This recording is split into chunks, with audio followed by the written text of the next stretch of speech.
தேவனுடைய வார்த்தை சொல்கிறது, மனுஷன் அப்பத்தினால மாத்திரமல்ல தேவனுடைய வாயிலிருந்து புறப்படுகிற ஒவ்வொரு வார்த்தையினாலும் பிழைப்பான் என்று எழுதியிருக்கிறது. இதில் எழுதியிருக்கிற வார்த்தைகளை நான் விசுவாசிக்கிறேன். இயேசுவின் நாமத்தில் எல்லா நன்மைகளையும் பெற்றுக்கொள்வேன். ஆமென். ஆகாய் 2ஆம் அதிகாரம் 4ஆம் வசனம். ஆனாலும் செருபாபேலே, நீ திடன்கொள் என்று கர்த்தர் சொல்லுகிறார். யோசதாக்கின் குமாரனாகிய யோசுவா என்னும் பிரதான ஆசாரியனே, நீ திடன்கொள். தேசத்தின் எல்லா ஜனங்களே, நீங்கள் திடன் கொள்ளுங்கள், வேலையை நடத்துங்கள் என்று கர்த்தர் சொல்லுகிறார். நான் உங்களுடனே இருக்கிறேன் என்று சேனையின் கர்த்தர் சொல்லுகிறார். ஆமென். இந்த மாதம் வாக்குத்தத்தம், நான் உங்களுடனே இருக்கிறேன்.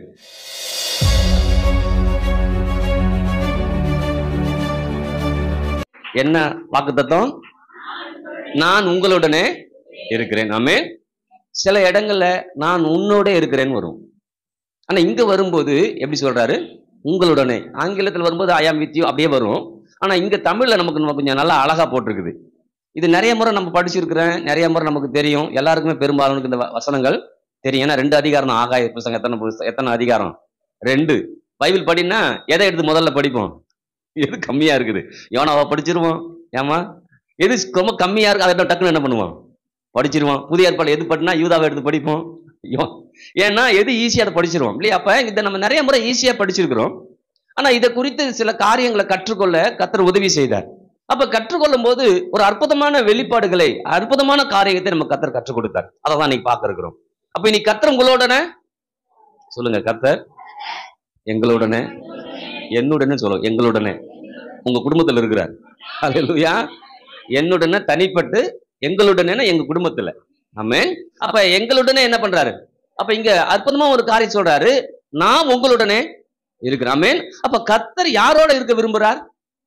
நம்மோட, நம்ம குடும்பத்தோட இருக்க சொல்லுங்க. கர்த்தர் என்னோடையும் என் குடும்பத்தோடையும் இருக்க விரும்புகிறார். ஆமென். அப்ப கர்த்தர் நம்மோட இருக்குன்னு விரும்புகிறார். நீங்க எத்தனை பேர் அவரோட நம்ம இருக்குன்னு விரும்புறோம்? அப்ப இங்க சொல்றாரு, நான் உங்களுடனே இருக்கிறேன். அப்ப இங்க உங்களுடன் இருக்கிறதுக்கும் அங்க யோசுவா கிட்ட உன்னோடு இருக்கிறதுக்கு பெரிய வித்தியாசம் இருக்குது. அங்க தனிப்பட்ட ரீதியில தேவன் யோசுவாவை பலப்படுத்துகிறார். இங்க சபையோடும் சபை ஜனங்களோடும் அங்க இருக்கிற ஒவ்வொருவோட கர்த்தர் இடைப்படுகிறார். நீங்க சொல்ற என்னோடையும் இடைப்படுகிறார், உங்களோடும் இடைப்படுகிறார். இங்க இருக்கும் போதே உங்க குடும்பத்தோடும் கர்த்தர் இடைப்படுகிறார். இப்ப உங்களோட இருக்கான்னு சொல்லும் போது எங்க இருந்தாலும் இந்த நேரத்துல கர்த்தர் உங்களோட என்ன பண்றாரு? ஆமென். அப்ப இங்க அழகா இடைப்படும் போது எப்படி இடைப்படுறாருன்னா, ஒண்ணு திடன்கொள். என்ன சொல்றாரு? என்ன சொல்றாருங்க? அப்ப திடன்கொள் அப்படின்னு சொல்லிட்டு தேசத்தின் எல்லா ஜனங்களே, அப்ப பிரதான ஆசாரியை பார்த்தும் திடன்கொள்னு சொல்றாரு, ஜனங்களை பார்த்தும் இன்னைக்கு என்ன பார்த்தையும் சொல்றாரு ஆண்டவர், மைக்கேல நீ திடன்கொள். நீ உங்களை பார்த்து சொல்றாரு, நீங்கள் திடன் கொள்ளுங்கள். ஏன்னா நிறைய முறை நம்மோடு இருக்கிறாருங்கிறதே நம்ம மறந்து போய் சில காரியங்கள் என்ன பண்ணுவோம், நம்ம செய்வோம். ஆனா இன்னைக்கு ஆண்டவர் சொல்றாரு, உங்களுடன் இருக்கிறப்பா, எப்பயுமே மறந்துடாத. அதுதான் யோசுவா சொல்லும் போது, நான் உன்னை விட்டு விலகுவதும் இல்லை, உன்னை கைவிடுவதும் இல்லை. இன்னும் சொல்றாரு, நீ உயிரோடு இருக்கும் நாள் எல்லாம் ஒருவனும் உனக்கு முன்பாக எதிர்த்து நிற்பது இல்ல. சொல்றாரு, நான் மோசையோடு இருந்து செஞ்ச நீ பார்த்தல்லப்பா, இன்னைக்கு உன்னோட இருந்து செய்கிறது ஜனங்கள் பார்ப்பாங்க. ஜனங்கள் பார்க்கிற அளவுக்கு ஆச்சரியத்தையும் அதிசயத்தையும் என்ன பண்ணுவோம் வாழ்க்கையில? ஒரு மிகப்பெரிய வெற்றியை யோசுவா கற்றுக் கொடுத்தார். இன்னைக்கு நம்ம வாழ்க்கையில ஒரு மிகப்பெரிய வெற்றியையும் ஒரு மிகப்பெரிய இலக்கையை நோக்கி கர்த்தர் நம்மளை நடத்த விரும்புகிறார். அப்ப நல்லா புரிஞ்சுக்கணும், கர்த்தர் என்னோட என்ன பண்றாரு? எங்களுடனே இருக்கிறார். அப்ப தேசத்தின் ஜனங்களே நீங்கள் திடன் கொள்ளுங்கள், வேலையை நடத்துங்க. என்னங்க? வேலையை நடத்துங்கள் என்று கர்த்தர். அப்ப இன்னைக்கு அதான் சொல்றேன், கர்த்தருக்காக வேலை செய்கிற நீங்கள் நல்ல வேலையை கர்த்தருக்காக என்ன பண்ணுங்க, செய்யுங்க. ஆனா இது எதோட பின்னா, சபையை குறித்த பின்னல ஆண்டவர் என்ன பண்றாங்க, பேசுகிறாராமே. அப்ப சபையில முந்தின ஆலயத்தை காட்டிலும் பிந்தின ஆலயம் ஒரு மிகப்பெரிய மகிமையா இருக்குன்னு தேவன் சொல்லுகிறார். நான் காலையில அங்க சொல்லும்போது சொன்னேன், நம்ம கூற சபையா இருக்கும் போதே கர்த்தர் மகிமையான காரியத்தை அங்க செய்தார். இப்ப அந்த சபை இல்ல, ஆனா புதிய சபை என்ன பண்றாங்க, கட்டுறோம். அப்ப கட்டக்கூடிய அந்த புதிய சபையில முந்தின ஆலயத்துல அநேகர் விடுதலையும் நிறைவையும் பெருக்கத்தையும் சமாதானத்தையும் அனுபவிச்சது போல வரக்கூடிய பிந்தின ஆலயத்துல இப்ப கட்டி முடிக்க போற ஆலயத்திலும் கர்த்தருடைய மகிமை பெரிதா என்ன பண்ணும், இருக்கும். ஆமென். அதை நான் விசுவாசிக்கிறேன். அதான் சொல்றாரு, நீ பயப்படாத மைக்கேலு, அல்லேலூயா. உங்களை பார்த்து சொல்ற, நீ பயந்துடாத, வேலையை செய்யு, கர்த்தருக்காக வேலையை செய்யு. திடனா செய்யு, நம்பிக்கையோட செய்யு, திடன் கொள் அப்படின்னு சொல்லும்போது தடுமாறி நிற்கும் போது பிடிக்கிறது இல்லை. பயம் வரும்போதும், அச்சம் வரும்போதும், நடுக்கு வரும்போதும், கேள்விகள் வரும்போதும் கர்த்தர் நீ பயப்படாத, நீ திடன் கொள், நான் உன்னோட என்ன பண்றேன் இருக்கிறேன். ஆமென். ஹல்லேலூயா. சொல்லுங்க பக்கத்துல, வேலையை செய், நல்லா கர்த்தருக்காக சந்தோஷமா செய், கர்த்தருக்காக நல்லா படி, கர்த்தருக்காக நல்லா முன்னேறு. கர்த்தர் உன்னை முன்னேற்ற பாதையில நடத்துவார், நல் வாழ்வுல நடத்துவார், நல்ல ஏராளத்துல நடத்துவார். நல்லா சொல்லணும். ஹல்லேலூயா. அப்ப இங்க சொல்றாரு, திடன்கொள், திடன்கொள், வேலையை செய்யு, பயப்படாம வேலை செய்யு. முந்தின ஆலயத்துல அப்படிப்பட்ட மகிமை நடந்துச்சுன்னா பிந்தின ஆலயத்துல தேவனுடைய மகிமை பெரிதா என்ன பண்ணும்? மகிமைன்னா என்னன்னா, கர்த்தர் ஒரு அற்புதமான செயலை செய்ய விரும்புகிறார். நீ யோசிக்காத ஒரு காரியம், நீ யோசிக்காத ஒரு செயல் உன் வாழ்க்கை என்ன பண்ணும்? எத்தனை பேர் விசுவாசிக்கிறது? இப்ப நீங்க நினைக்கணும், மகிமை பெரிதா விளங்குன்னு சொன்னா நீங்க முடிவு பண்ணும், அப்ப என் வாழ்க்கையில ஒரு பெரிதான காரியத்தை கர்த்தர் என்ன பண்ண போறாரு? செய்ய போறாரு. ஒரு செயல் நடக்கும். 20 வருஷம் ஒன்று நடக்கல, இன்னைக்கு ஒரு செயல் நடக்குது. 10 வருஷமா நடக்குது, இன்னைக்கு ஒரு செயல் நடக்குது. ஆமென். அப்ப நீ கர்த்தரை நம்பு, திடனா இரு, கர்த்தருக்குள்ளார இரு, கர்த்தருக்கு சந்தோஷமா இருந்தன்னா அதை நீ பெற்றுக்கொள்ள முடியும். எத்தனை பேர் ஆமென் சொல்றது? அப்ப இங்க சொல்லும்போது ஆகாயில அழகா சொல்றாரு, நான் உங்களுடனே இருக்கிறேன். அப்புறம் இன்னொரு வசனத்தை பாருங்க, 5ஆம் வசனம். நீங்கள் எகிப்திலிருந்து புறப்படுகிற போது நான் உங்களுடனே உடன்படிக்கை பண்ணின வார்த்தையின்படியே என் ஆவியானவரும் உங்கள் நடுவில். ஆமென். அங்க தேவன் உங்களோட இருக்குங்கிறாரு. இப்ப இங்க சொல்றாரு, ஆவியான உங்க நடுவில் என்ன பண்றாரு? ஆமென். அங்க தேவன், அடுத்தது ஆவியானவர், 2 பேர் இருந்துட்டாங்க. அடுத்தது 3வது 9ஆம் வசனம், முந்தின ஆலயத்தின் மகிமையை பார்க்கிலும் இந்த பிந்தின ஆலயத்தின் மகிமை பெரிதா இருக்கும் என்று சேனைகளின் கர்த்தர் சொல்லுகிறார். இவ்விடத்தில் சமாதானத்தை கட்டளையிடுவேன் என்று சேனையின் கர்த்தர் உரைக்கிறார். 1 தேவன் இருக்கிறார், 2வது ஆவியானவர் இருக்கிறார், 3வது சமாதானத்தை இவ்விடத்தில் கட்டுறனா, சமாதானம் என்பது இயேசு இல்லைங்களா? ஏசாயா 9ஆம் அதிகாரம் 6ஆம் வசனம் நினைக்கிறேன். 9:6ங்களா? நமக்கு ஒரு பாலகன் பிறந்தார், நமக்கு ஒரு குமாரன் கொடுக்கப்பட்டார், கர்த்தத்துவம் அவர் தோளின் மேல் இருக்கும், அவர் நாமம் அதிசயமானவர், ஆலோசனை கர்த்தர், வல்லமையுள்ள தேவன், நித்திய பிதா. அப்ப இங்க சொல்றாரு, நான் தேவன் உங்களோட இருக்கிறேன்ப்பா, அது மாத்திரமல்ல உங்கள் நடுவில் ஆவியானவர் இருக்கிறாருப்பா, நீங்க இருக்கிற இவ்விடத்தில் சமாதானத்தின் தேவன் உங்களுக்கு சமாதானத்தை என்ன பண்றாங்க? கட்டளை இடுகிறாப்ப. இயேசு இருக்கிறாரு, ஆவியானவர் இருக்கிறாரு, தேவனும் இருக்கிறார். அப்ப பிதா, குமாரன், பரிசுத்த ஆவியான 3 நபர்களும் இருந்து நமக்குள்ளார பலத்த காரியத்தை செய்ய விரும்புகிறார். ஆமென். அப்பதான் இன்னைக்கு முடிவு பண்ணும், எப்படிப்பட்ட பலத்த காரியம்? உலகம் உண்டாகும் போது உலகம் ஒருங்கின்மை வெறுமையுமாய் இருந்தது, அதன் மத்தியில தேவன் இருந்தார், ஆவியானவரும் இருந்தார். தேவ ஆவியான தளத்தின் மேல் அசைவாடி கொண்டு இருந்தார். வார்த்தை வரும்போது, சமாதானத்தின் வார்த்தை, நிறைவின் வார்த்தை, கிருபையின் வார்த்தை வரும்போது, வெளிச்சம் என்ன பண்ணுச்சு? வந்தது போல இன்னைக்கு உங்க நடுவில் ஆவியானவர் இருக்கிறார், உங்களுக்குள்ளார இருக்கிறார். அது எந்த மாற்று கருத்தும் இல்லை. தேவன் உங்களுடன் என்ன பண்றாரு? இருக்கிறார். அது மாத்திரமல்ல, தேவன் ஆவியானவர் வார்த்தை வரும்போது ஒரு மிகப்பெரிய மாற்றங்கள் என்ன பண்ணும்? இன்னைக்கு நீங்க எதிர்பார்க்க வேண்டியது அவசியமாய் நான் எதிர்பார்க்கிறேன். எத்தனை பேர் எதிர்பார்க்கறது? தேவன் என்னோட இருக்கிறாருங்க, ஆவியான எனக்குள்ளார இருக்கிறாருங்க. அது மாத்திரமல்ல, சமாதானம் என் வாழ்க்கையில, நான் இருக்கிற இடத்துல, என் சபையில என்ன பண்ணுது? தங்கி ஸ்தாபரிக்கும். அது நிலைய என்ன பண்ணும்? வந்துட்டு போறது இல்லவே இல்லாம. அப்போ இந்த திரியேக தேவனும் இருந்து ஒவ்வொருடைய பிள்ளைகள் வாழ்க்கையிலும் காரியத்தை என்ன பண்றாரு? செய்கிற. எத்தனை பேர் ஆமென் சொல்றது? அப்ப இந்த மாதத்துல உங்களுடனே இருக்கிறேன்னு சொல்லும்போது நீங்களும் அவர் மாத்திரமல்ல, ஆவியானவர் இருக்கிறாரு, வார்த்தையும் இருக்குது. அப்ப இன்னைக்கு வார்த்தையை கொண்டு நான் பேசும் போதெல்லாம் ஆவியானவர் என்ன பண்ண போறாரு? கிரியை செய்ய போறாரு. பலத்த கிரியைகளை நீங்க பாப்பீங்க, பலத்த காரியத்தை உங்க வாழ்க்கையில பாப்பீங்க, பலத்த நன்மை உங்க வாழ்க்கை என்ன பண்ணுவீங்க? அப்ப இன்னைக்கு நல்லா முடிவு பண்ணும், என்னோட தேவன் இருக்கிறார், எங்களோடனே இருக்கிறார். அதான் நீங்க உங்க வீட்டுக்காரர் அங்க இருந்தாலும் நீங்க முடிவு பண்ணும், நான் இங்க ஜெபிக்கிறேன், நான் இங்க கேட்கிறேன், இந்த வார்த்தையை நான் அப்படியே கர்த்தர் அவருக்கு என்ன பண்ணுவார்? அதை நினைப்பூட்டுவார், அதை அனுப்பி வைப்பார். அவர் அப்படிப்பட்ட வார்த்தையை கேட்பாங்க. யார் மூலமா என்ன பண்ணுவாங்க? கேட்பாங்க. அதை நான் விசுவாசிக்கிறேன். ஏன்னா கர்த்தர் உங்களோட இருக்கிற என்ன பண்றாரு? ஹல்லேலூயா. எத்தனை பேர் ஆமென் சொல்றது? அப்ப இங்க அற்புதமான ஒரு காரியத்தை சொல்லும்போது ஏன் நம்மோட இருக்கிறார் அப்படி சொல்லும்போது தான் கடைசி வசனம் சொல்லுது, அவர் நம்மை தெரிந்து கொண்டாராம். ஏன்னா ஏன் என்னோட இருக்கிறாரு? தேவன் இருக்கிறாரு, ஆவியானவர் இருக்கிறாரு, வார்த்தை இருக்குது. ஏன் இருக்குதுன்னா 23ஆம் வசனம் 2:23 சொல்லுது.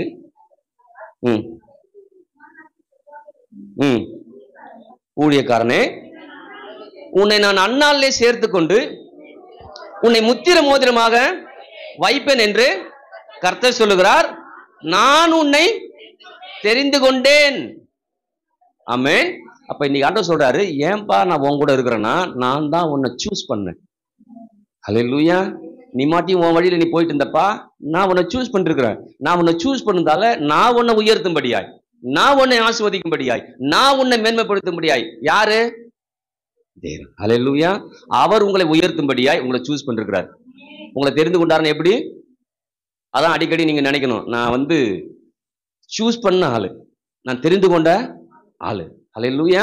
இங்க இருக்கிற ஒரு ஆளு கூட தானா வந்ததில்லை. கர்த்தர் சூஸ் பண்ணி உங்களை அனுப்பியிருக்காருங்க. ஹல்லேலூயா. அப்ப சூஸ் பண்ணி அனுப்புனதால கர்த்தர் சொல்றாரு, சூஸ் பண்ண நான் நீ உன் வாழ்க்கையில சாதாரணமா இருந்துட்டு இருக்கிற, ஆனா உன்னை முத்திரை மோதிரமா என்ன பண்ண போறேன்? எப்படி வைக்க போறாரு? முத்திரை மோதிரமா. அது என்னங்க முத்திரை மோதிரம் இல்லைங்களா? ஒரு ஆபீசர், ஒரு கலெக்டர் சைன் பண்றாரு. சைன் போது வெறும் சைன் மட்டும் பண்ணா ஆவாது, சைன் பண்ணி சீல் வச்சாதான் அது. அப்ப யோசிச்சு பாருங்க, அங்கதான் முத்திரை மோதிரம். உங்க வாழ்க்கையில தேவன் எதெல்லாம் விளங்காம இருக்குதோ அதெல்லாம் சீல் வச்சு நீங்க அனுப்புறாரு. இதெல்லாம் செல்லுபடி ஆகும், இது வாழ்க்கையின் பங்கா மாறும், சுகம் ஒண்ணுது, பலன் ஒண்ணுது, ஆரோக்கியம் ஒண்ணுது. ஹல்லேலூயா. உன் வாழ்க்கை நன்மை தான் வரும். நான் முத்திரை மோதிரம் ஒன்னதான் என்ன பண்றேன்? அம்மே. ஹல்லேலூயா. நீங்க இல்லைன்னா உங்க வீட்டுல ஒண்ணும், உங்க குடும்பத்துல ஒண்ணும், உங்க ஊர்ல ஒண்ணும். என்னங்க தாசில்தார் போட்டாதாங்க இந்த சிதம்பரம் வட்டத்துக்கு பூரா போகுது. கையெழுத்து போட்டாதான் கம்யூனிட்டி வேணுமா, இன்கம் வேணுமா, நேட்டிவிட்டி வேணுமா, அப்பதான் அது அவர் இஷ்யூ பண்ணாதான், சைன் பண்ணாதான் என்ன பண்ண முடியும், இல்லைன்னா முடியாது. அப்ப யோசிச்சு பாருங்க, அவர் ஒரு ஆளு சிதம்பரம் வட்டம் முழுக்க அவர் வேலையை என்ன பண்றாரு?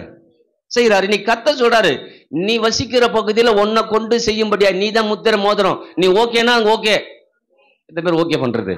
ஹல்லேலூயா. இன்னைக்கு கர்த்தர் உங்க வாழ்க்கையில முத்திரை மோதிரமா உங்களை வச்சு, நான் தெரிஞ்சுக்கிட்டேன், நான் உன் கூட இருக்கிறேன், உன் நடுவில் இருக்கிறேன், விசேஷமா இவ்விடத்துல சமாதானத்தை வச்சு நான் என்ன பண்றேன், உன்னை அனுப்புறேன். அதை ஏன்னா உன்னை நான் தெரிஞ்சுக்கிட்டேன். ஹல்லேலூயா. பழைய ஒரு பாட்டு வருமா, மறப்பேனோ மறந்து போவேனோ. ஹல்லேலூயா. மறக்கவும் மாட்டாரு, மறந்து போகவும் மாட்டாரு. ஏன்னா எப்பவும் தேவன் என் நினைவா இருக்கிறார், உங்கள் நினைவா இருக்கிறார். ஆமென். அதான் விதையை பத்தி சொல்லும்போது சொல்றேன், விதைக்கிறவன் வசனம் என்ன பண்றான், விதைச்சிட்டு தூங்கிடுறான். ஆனா தூங்கிட்டு இருந்தாலும் விதை என்ன பண்ணாது, தூங்காது. அது மட்டும் வேலை என்ன பண்ணும்? இன்னைக்கு அப்படிதான் தேவன், நாம வார்த்தையை சொல்லிட்டு படுத்து தூங்கிடுவோம், வார்த்தை போய் வேலை செய்ய என்ன பண்ணும், கொண்டுட்டு அது வேலை என்ன பண்ண செய்து கொண்டே. அப்ப இன்னைக்கு முடிவு பண்ணும், என் தேவன் தூங்குகிறதும் இல்லை உறங்குறதும் இல்லை. ஏன்? எனக்கு ஒண்ணு வேணும்னா என்ன அவர் தெரிஞ்சு கொண்டதால, என்னை அழைச்சதால, ஹல்லேலூயா, என் கூட இருக்கிறதால, என் நடுவில் இருக்கிறதால, என்னுடைய அந்த வார்த்தை வரும்போதெல்லாம் எனக்கு என்ன பண்ணுது, அது அங்கிருந்து நன்மையில கொண்டு வந்து சேர்க்குது. எப்பேற்பட்ட ஆளு, யாரு எனக்கு கொடுக்கும்னு நினைக்கிறோமோ அவங்கள தூங்க விடாம கொண்டு என்ன பண்ண கர்த்தர். ஹல்லேலூயா. எனக்கு ஒண்ணு வேணும்னா சொல்லுங்க, எனக்கு ஒண்ணு வேணும்னா என் தேவன் யாரையும் தூங்க விட மாட்டாரு. ஆமென். ஹல்லேலூயா. அப்ப இன்னைக்கும் பலத்த காரியத்தை கர்த்தர் செய்ய நல்லவர் என்ன பண்றாரு, இருக்கிறார். ஆமென். அதான் இன்னைக்கு நான் யோசிக்கிறேன், சபையை குறித்து யோசிக்கும் போது யோசிக்கிறேன், மைக்கேல் வேலையை செய், வேலையை நடத்துப்பா, நான் கூட என்ன பண்றேன், இருக்கிறேன். என்னெல்லாம் வேணுமோ எல்லாம் என்ன பண்ணும், உன்னை தேடி வரும். ஹல்லேலூயா. பண்டம் பரிமாறப்படும், டிரான்ஸ்பர் ஆகும். பணம் என்ன பண்ணும், டிரான்ஸ்பர் ஆகும். சொல்லுங்க, என் அக்கௌண்ட்டுக்கு பணம் டிரான்ஸ்பர் ஆகும். ஏன்னா இங்க சொல்றாரு பாருங்க, வெள்ளியும் பொண்ணும் கர்த்தர் தான் சொல்ற, வெள்ளியும் பொண்ணு என்னதுப்பா, நான் உனக்கு டிரான்ஸ்பர் பண்றேன், ஒருத்தண்ட இருக்குது, அங்கே உனக்கு என்ன பண்றேன். இப்படிதான் ஆபிரகாம கர்த்தர் ஆசீர்வதிச்சார். ஆபிரகாம் வெள்ளி பொண்ணு சிம்மனா மாறினால எப்படி மாறினா, நெத்தி வேறனால ராமடி தூங்காம இருந்தானா? இல்ல, அவனை தூங்க விடல ஆண்டவர். அவனை தூங்க விடாம அவனை எப்ப கொண்டு வந்து, எப்பா ஏன்பா பொய் சொல்லிட்டேன், நீ நல்லா ஆறான்னு சொல்லிட்டு வெகுமதி என்ன பண்றான், கொடுக்குறான். எந்த லெவலுக்கு கொடுக்குறாமா, அவன் லெவலுக்கு கொடுக்குறான் வெகுமதியை. ஹல்லேலூயா. இன்னைக்கு நீங்களும் நானும் அப்படிப்பட்ட வெகுமதிகளை பெற்றுக்கொள்ள முடியாது. இன்னைக்கு வெல்த் டிரான்ஸ்பர் ஆகுது. சொல்லுங்க, வெல்த் டிரான்ஸ்பர் ஆகுது. ஹல்லேலூயா. ஒட்டகத்திலையும் இல்லையா, கழுதையிலையும் குதிரையிலையும் வச்சு அனுப்புறான். யாரும் என்ன பண்ணுவாங்க, தொந்தரவு பண்ணிடுவேன். இது வேற, யாரும் தொந்தரவு பண்ணக்கூடாது இவங்களை. அப்ப யோசிச்சு பாருங்க, வெல்த் வரும்போது நமக்கு எந்த தொந்தரவும் வராது. ஹல்லேலூயா. வெல்த் வரும்போது எந்த தொந்தரவும் வராது. ஏன்னா அது யார் கொடுக்குற வெல்த், கர்த்தர் கொடுக்குறார். ஏன்னா வெள்ளியும் பொண்ணும் என்னுடையதுன்னு கர்த்தர் சொல்லியிருக்கிறாரு. அழகா சொல்லிருக்காரு பாருங்க. சொல்லுங்க 8ஆம் வசனம் 7 பார்க்கும் பாருங்களேன். சகல ஜாதிகளையும் அசைய பண்ணுவேன், சகல ஜாதிகளாலும் விரும்பப்பட்டவர் வருவார். இந்த ஆலயத்தை மகிமையினால் நிறைய பண்ணுவேன் என்று சேனையின் கர்த்தர் சொல்லுகிறார். வெள்ளியும் என்னுடையது, பொன்னும் என்னுடையது என்று சேனையின் கர்த்தர் சொல்லுகிறார். ஆமென். அப்ப எல்லாம் என்னதுப்பா? இன்னைக்கு ஒரு ஆள் அப்படி அசைச்சு உனக்கு அனுப்புறேன். அசைச்சு என்ன பண்றேன்? அனுப்புறேன். அப்படி அனுப்புன உடனே உன் கையில என்னதான் வரும்? வெல்த் வரும். வெல்த் வரும். அல்லேலூயா. ஏன்னா விதைக்கிறவன் அறுவடை என்ன பண்ணுவான்? பார்ப்பான். நான் இயேசு நம்ம சொல்றேன், விதைக்கிறவன் அறுவடை என்ன பண்ணும்? வரும். எப்படி வரும் தெரியுமா? இடம் கொள்ளாமல் போக மாட்டோம். இடம் பத்தாது. என்ன பத்தாது? இடம் பத்தாத அளவுக்கு கர்த்தர் கொட்டுவார். விசுவாசிக்கணும். ஏன்னா என்னோடு இருக்கிற தேவன் தான் உங்களோடும் இருக்கிறார். கர்த்தர் எப்பயுமே பாரபட்சம் உள்ளவர் அல்லங்க. ஒருவருக்கு ஒரு மாதிரி செய்கிறதே கிடையாது. நீங்க விசுவாசிங்க, நீங்க நம்புங்க. நீங்க நம்பும் போது நீங்க அதை பெற்றுக்கொள்வீர்கள். ஆமென். அததாங்க சொல்றாரு ஆசார் என்ன பார்த்து, அப்பா நீ சாதாரண ஆளா இருக்குல்ல, நான் உன்னை தெரிஞ்சுக்கிட்டேன், உன்னை முத்திர முதலமா நீ ஒன்ன வச்சுக்கிறேன், நீ பயப்படாத, திடமா இரு. முந்தின ஆலயத்துல உடன்படிக்கை பண்ணி எகிப்திலிருந்து உன்னை கொண்டு வரும்போது கர்த்தர் நான் எவ்வளவு காரியத்தை செஞ்சேன் பத்தியா, அதெல்லாம் நீ மறந்துடாத. அதை காட்டிலும் பெரிய காத்து என்ன பண்றேன் இன்னைக்கு நான் செய்யறேன். வானத்தையும் போய் ஒரு அசைக்கிறேன். அசைச்சு என்ன பண்றேன்? உன் பக்கம் ஆளை திருப்புறேன். அல்லேலூயா. இன்னைக்கு நம்ம பக்கம் காத்து அடிக்குது, நல்லா ஜில்லுன்னு காத்து அடிக்குது. இது தப்புன்னு நினைச்சிடாதீங்க. தப்புன்னு நினைச்சோம்னா அடகு கடையில தான் அது இருக்கும், நம்மகிட்ட வராது. நான் நினைக்கல, எனக்கு வரும். நீங்க எப்படின்னு தெரியல. அப்ப இன்னைக்கு முடிவு பண்ணும். வெள்ளியும் பொண்ணு அவரு சொல்றாரு, ஆபிரகாம வெல்த்தாக்குன தேவன், ஆபிரகாம ஹெல்த்தாக்குன தேவன் என்னையும் வெல்த்தாவும் ஹெல்த்தாவும் வைப்பார். அதுக்காக தான் தூங்காம இருக்கிறாரு. அந்த ராஜாவை தூங்க விடல அவரு. அல்லேலூயா. தூங்க விட்டு இருந்தாருன்னா அடுத்த நாளும் ஆபிரகாம் சாதாரணமா தான் இருந்திருப்பாரு. ஆனா ஆண்டவர் அவனை தூங்க விடவே இல்ல. அவன் தூக்கத்தை போய் ஆண்டவர் கெடுத்துட்டாரு. அல்லேலூயா. இது நியாயம் இல்லையா? நியாயம். ஏன்பா என் ஆள் அங்க இருக்குதுப்பா, என் ஆளை நீ ஒண்ணும் தொந்தரவு பண்ணவே கூடாது. அல்லேலூயா. ஆண்டவர் சொல்றாரு, என் வெல்த்துல ஒன்று இருக்குதுப்பா, கொஞ்சம் அனுப்பு அப்படிங்கிறாரு. வெள்ளி முன்னு யாருது? கர்த்தர். இப்ப அவன்கிட்ட இருக்குது. அவன் சொல்றாரு, கொடுத்து வச்சுக்கிறேன், மைக்கேல் உங்களுக்கு கொஞ்ச நேரம் பண்ண அதை அனுப்பி வைங்கிறாரு. ஏன்னா என் செவ்வாய்க்கிழமை பார்த்தோம், சொன்னா சொன்னபடியாக நல்லதுன்னு பார்ப்பேன்னு, அதெல்லாம் சொல்லிக்கிட்டே இருக்கிறேன். சொல்றேன், விசுவாசித்தவளே பாக்கியவதி. ஆண் பாக்குறவங்க பாக்கியவதி இல்ல, நீ கொஞ்சம் விசுவாசிங்க. அல்லேலூயா. அதான் சொல்றாரு, கடுகு விதை அளவு விசுவாசம் உனக்கு இருந்தா கட்டத்தி மரத்தை பார்த்து பிடுங்கி வேரோட பிடுங்கி கடற்கடல நடப்படுவாய கன்றாது. அது அப்படியே போய் நிக்குமா? கடல்ல போய் நிக்குமா? சொல்றாரு, நான் வார்த்தையை சொல்லிட்டுனா போய் நிற்கும். கடலா இருந்தாலும் நிற்கும், மரமா இருந்தாலும் நிற்கும், காத்தா இருந்தாலும் நிற்கும். நான் சொன்னா சொன்னதை கேட்கும் அது. அல்லேலூயா. ஏன்னா அவர் உண்டாக்குனது. இன்னைக்கு நீங்களும் நானும் அவரால் உண்டாக்கப்பட்ட படைப்பு, படைப்பாளி. அல்லேலூயா. அவரு படைக்கப்பட்டவன். நான் இன்னைக்கு அவர் சொல்றப்ப நான் சொல்லிட்டேன்னா அது அப்படியே என்ன பண்ணும்? அதுக்கு கீழ்ப்படியும். எத்தனை பேர் ஆமீன் சொல்றது? அப்ப இன்னைக்கு முடிவு பண்ணும், என்னோட இருக்கிறார், தைரியமா இருக்கணும், பயப்படவே கூடாது. உடனே ஒரு கடங்காரன் போன் பண்ணுவான், எப்ப கொடுக்குறேன்னு. உடனே புஷ்னு காத்து போன பழுவு மாதிரி போயிடக்கூடாது. அப்பதான் சொல்லணும், நான் திடன் கொள்றேன் ஆண்டவரே, நீங்க சொல்லிருக்கிறீங்க என்னோடு இருக்கிறதுன்னு சொல்லி, அதனால நான் பயப்பட மாட்டேன். என்ன பேசுறது ஆண்டவரே? சொல்லுவார் ஆண்டவர், பேசு, தைரியமா பேசு அப்படிம்பாரு. காசு இருக்கிற மாதிரி நீங்க பேசுவீங்க. அப்படி நடத்தும் போது தான் நீங்க பேஸ் பண்ண முடியும். இல்ல பயந்துட்டு இருந்தா பேஸ் பண்ணவே முடியாது. அப்ப இன்னைக்கு கர்த்தர் அப்படிதான் நடத்துறாரு. கடன் இருக்கிறியா? பேஸ் பண்ணு. நீ முதல்ல அவங்களுக்கு நம்பிக்கை கொடு. நீ நம்பிக்கை கொடுக்கும்போது அவனுக்குள்ள நம்பிக்கை வந்துடும். வந்துச்சுன்னா பணம் அவன்கிட்ட போயிடும். அல்லேலூயா. ஏன்னா பணத்துக்கும் அந்த நம்பிக்கைக்கும் தொடர்பு இருக்குது. விரும்பாதவங்கள்ட்ட போவாது. விரும்பாதவங்கள்ட்ட நீங்க விரும்பலைன்னா வரவே வராது. யோசிச்சு பாருங்க. இன்னைக்கு விரும்புங்க. கர்த்தர் வெல்த்தாக்குன்னு விரும்புறாரு, நானும் விரும்புறேன். என் கூட இருக்கிற கடவுள் வெல்த்தான கடவுள். கடவுள் யாரு? வெல்த்தானவர். வெள்ளியும் பொண்ணு அவர்கிட்ட இருக்குதுங்கிறார். அல்லேலூயா. வெள்ளியும் பொண்ணு என்னது, அதையெல்லாம் உனக்கு கொடுக்க விரும்புறேன். ஏன்னா உன் கூட இருக்கிறேன். உன்னை யாருன்னு யாருமே அலட்சியமா பாத்திரக்கூடாது. யாராவது உங்க அலட்சியம் பேசி நீ முடிவு பண்ணிக்கணும். கர்த்தர் என்னோடு இருக்கிறார். இவன் கண்ணு முன்பாக ஆச்சரியமான காரியத்தை என்ன பண்ணுவோம்? கர்த்தர் செய்வார். ஆமென். அப்ப இன்னைக்கு நீங்க முடிவு பண்ணிக்கணும், நான் விரும்புறேன் ஆண்டவரே, நான் மேல வரணும், நான் நல்லா இருக்கணும், நான் முன்னேறணும், நல்லா படிக்கணும், நல்ல வேலைக்கு வரணும், கை நிறைய சம்பாதிக்கணும், கர்த்தருக்கு நான் காரியத்தை செய்யணும், கர்த்தருக்காக வாழணும், கர்த்தருக்காக பெரிய காரியத்தை என்ன பண்ணணும். இப்ப இங்க இருக்கிறீங்க இல்லையா, நல்லா வந்துட்டீங்க, என்ன பண்ணுவேன்? நிச்சயமா அந்த ஒரு டன்ல ஏசி ஓடாது. ஒரு டன்ல ஏசி ஒன்றரை, இங்க ஒண்ணு ஓடும், அங்க ஒண்ணு ஓடும், இங்க ஒண்ணு ஓடும். எஸ்ரா பாசிட்டு போனா 4-5 போட்டிருக்கிறாரு. இப்ப நமக்கு ஏத்தாலும் ஏற மாட்டேங்குது. அது சொல்லுது போடா இடத்த அப்படிங்குது. அவங்க அங்க குளிருது, அங்க வித்தியாசம் இருக்கு பாருங்க. ஏன்னா அது விரும்பாம விட்டுட்டோம். ஆனா விரும்புறணும்னா ஹல்லேலூயா சொல்ல, விரும்பினது வரும்போது அது ஜீவ விருட்சம் போல இருக்கும். ஹல்லேலூயா. கர்த்தர் கொடுக்க விரும்புகிறாருங்க. நல்லா கர்த்தர் சந்தோஷமா இருங்க, வைராக்கியம் இருங்க. நீ கர்த்தர் சொல்றாரு, நான் உங்களுடனே இருக்கிறேன், உங்களை விட்டு விலகவே மாட்டார், உங்களை கைவிடவே மாட்டார். ஏன் கைவிட மாட்டார்னா, ஏற்கனவே சொல்லிருக்கிறேன், நமக்காக இயேசுவையே கைவிட்டுட்டார். இயேசுவை கைவிட்டு என்ன கரம் பிடிச்சிருக்கிறார்.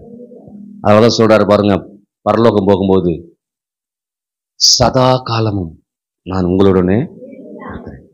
ஹல்லேலூயா. முடிவு பரியந்தம்.